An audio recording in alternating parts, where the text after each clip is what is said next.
jot a xew bari na tey mu ñu koy baaxee Sanu ma bàyyi la ak mbokku téléspectateur yi. waaw Khady Colonel damay ñëw directement si li nga xam ne mooy info people yi fi jot a xew damay commencer ak ki nga xam ne mooy Diaba Sora. moom la ñuy woowee la star malien ba tey ñii di ko woowee la Kim Kardashian de Mali.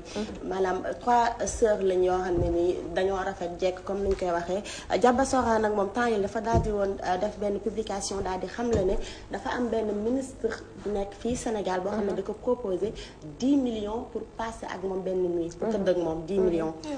ginnaaw nag bañ ko waxtaanee seen biir jubboowuñ ndax moom Diaba Sora da ko waxoon ne boo defee 20 millions ma tëdd ak yow benn jour. après nag ñu daal di dem wëyal ay fan Diaba Sora daal di ñëwaat si li nga xam ne ni mooy ay kàddoom accepté loolu finalement mujj na tëdd ak kooku di ministre bi nga xam ne mu ngi fii Sénégal si 15 millions de francs CFA ak benn bague en or. ci benn jour. ci benn fan loolu la ko fay te moom si boppam moo daal di publier daal di wax ne.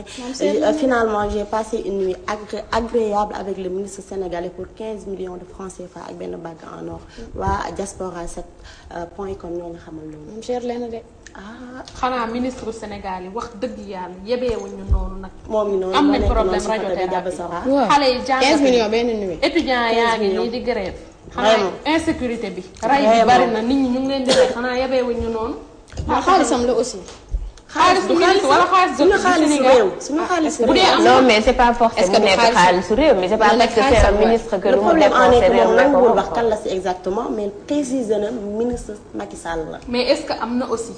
moom moo ko wax moo ko publié si Facebook am parce que da ko njëkkoon wax affaire yi am ba bruit nit ñi di sa wax ñu bàyyi am seet toog quelque temps mu barki démb daal di publier ne finalement tëdd na ak kooku di ministre bi fay na ko 15 millions ak benn bague en or. ministre bi de nekk na. comme on dit on dirait que on va dire que mujjum jamono lañ nekk parce que yi daan nekk gàcce fi mu nekk. gàcce rayatul li ñu waroon ruus moom la ñuy tiitaroo. bu ko joxoon Sénégalais sax mën nañu comprendre.